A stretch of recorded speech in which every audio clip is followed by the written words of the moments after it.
Hello, everybody, and this is Auntie, and we are going to be talking about the unfortunate event that happened today with Malcolm-Jamal Warner, someone who has graced our television screen and was most known for being on the Cosby Show from 1984 to 1992. Malcolm-Jamal Warner was an American actor, musician, and poet. He rose to prominence for his role as Theodore Huxtable on the NBC sitcom, and that earned him a nomination for Outstanding Supporting Actor in a Comedy Series at the 38th Primetime Emmy Awards. Let's talk about the life, the legacy of Malcolm-Jamal Warner.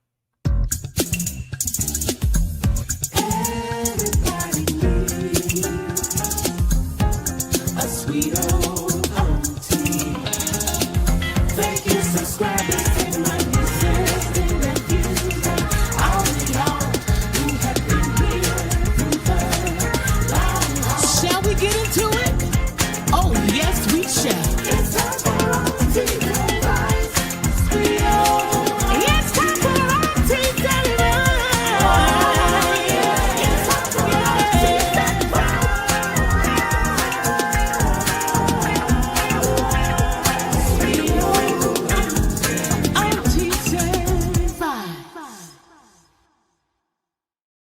Well, hello, everybody, and this is Auntie. And if this is your first time being here, please like, comment, and subscribe to the channel.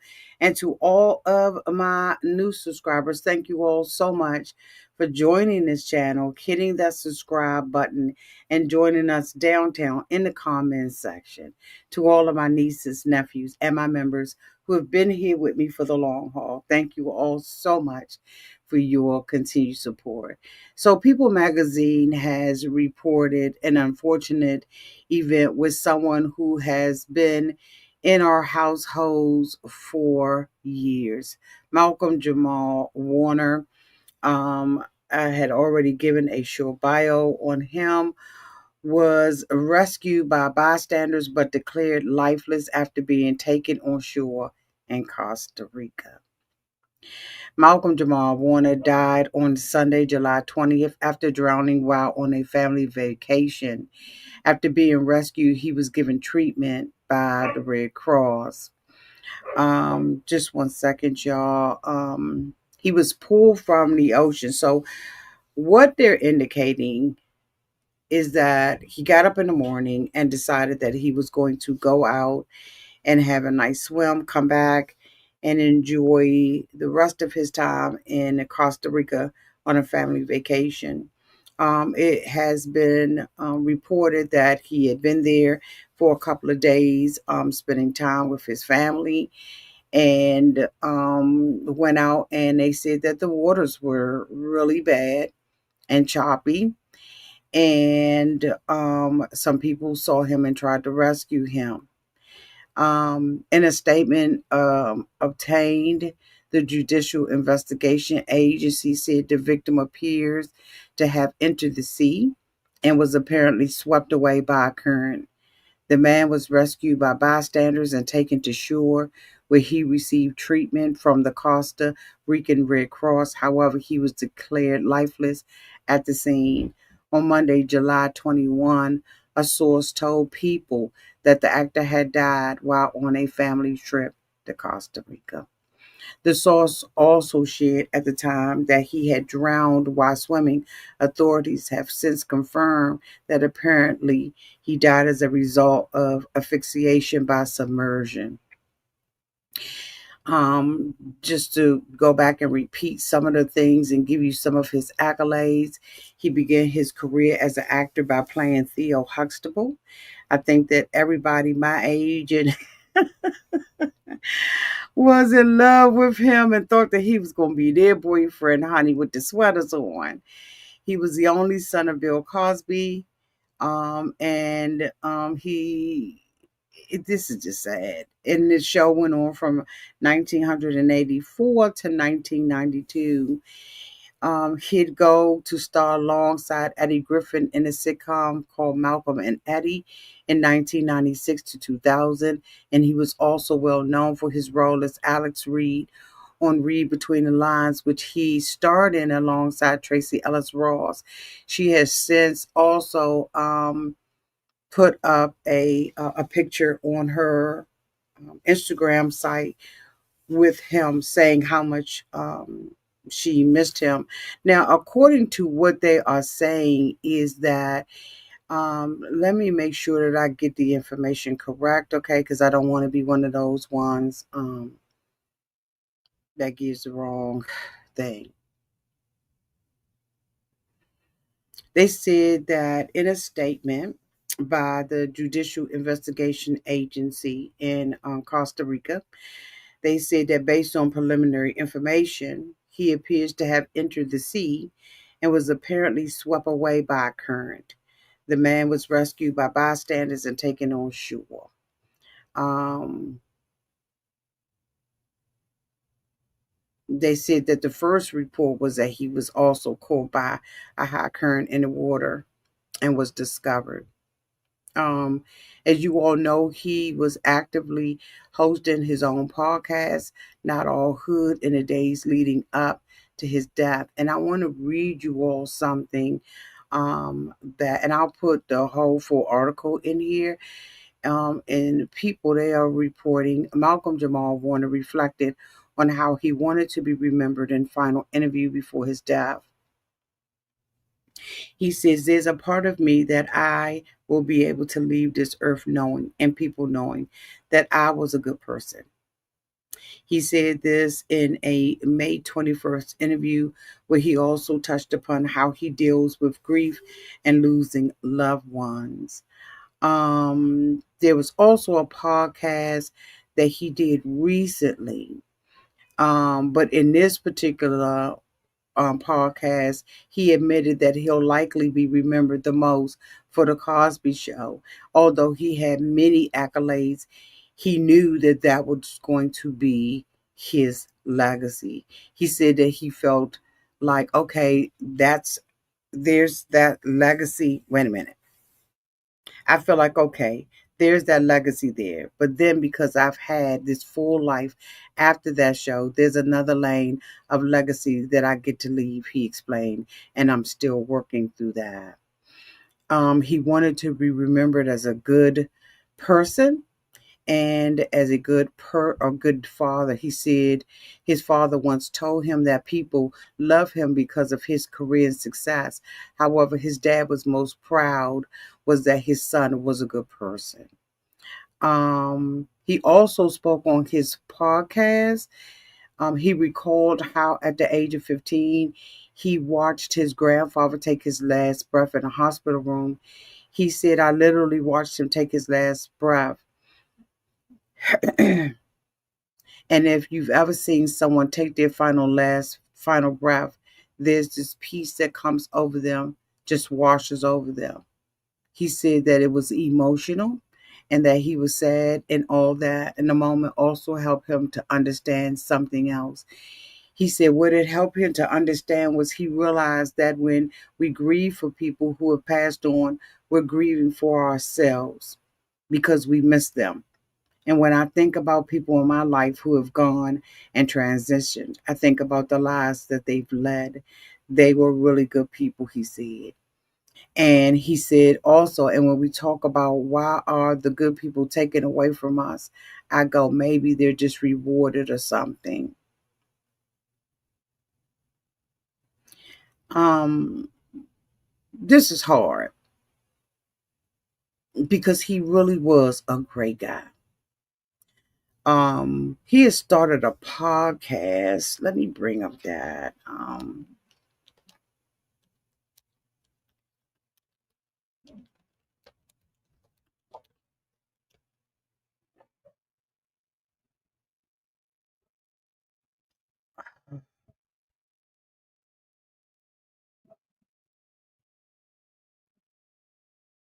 So in his podcast, Um, they're saying Malcolm-Jamal Warner shared powerful message and final public words before his death.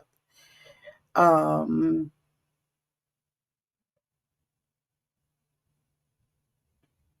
just days prior to this tragedy, he released his latest episode of his podcast, Not All Hood, and he did that on Friday, July 18th.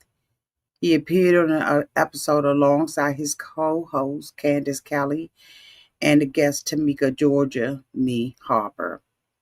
He spoke about how a recent interaction he had with Harper made him look at his podcast title in a new light. Now, remember that the name of his podcast is called Not All Hood. The actor said he was speaking to Harper backstage after an event, and when telling her the podcast name, Not All Hood, he couldn't finish my sentence in Georgia's like, ain't nothing wrong with the hood. He said it made him realize that there could be a misconception that we're saying not all hood, saying that the hood is bad. But the concept is what the media shows us is one side of black culture, and it's the hood side. Hood side. The hood side ultimately, historically, is what has always created American culture. It gets opted from the hood and then it becomes mainstream. He said Harper's reaction reminded him that the hood should be as celebrated as the rest of the lanes of black culture. He also said in a recent conversation, um, his take was if they were just considered American soldiers and not black soldiers, then they wouldn't have to scrub their history, he said of his friend. And I said, but if you take away the fact that they're black, you're taking away the whole history of a point where they wouldn't let black men become soldiers.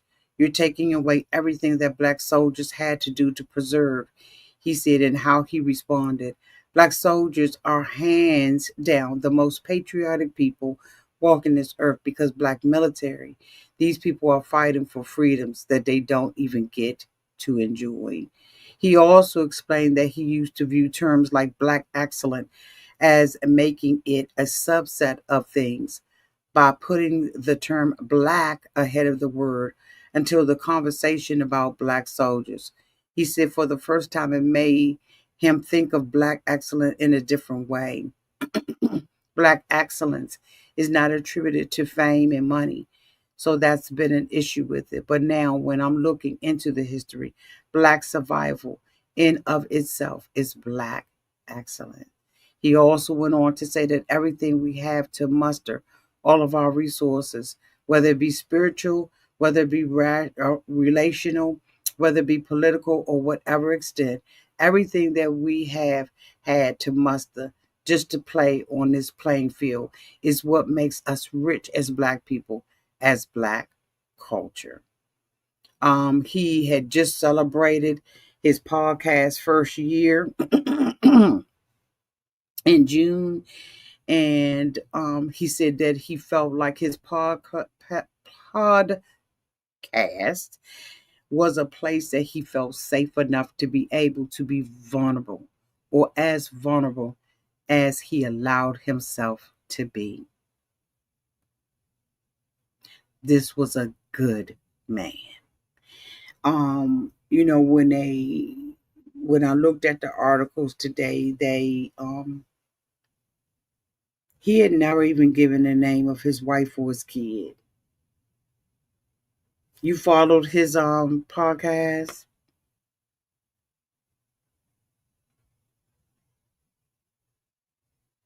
You're right about that. Megan says, I'm glad he was found rather quickly. His family won't have to go through an agonizing search process.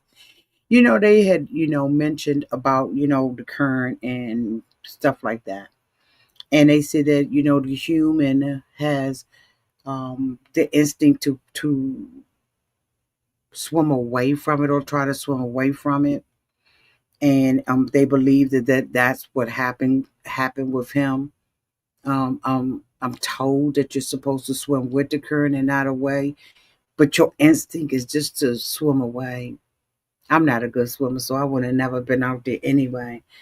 But I just wanted to come out and just talk about it and to recognize him.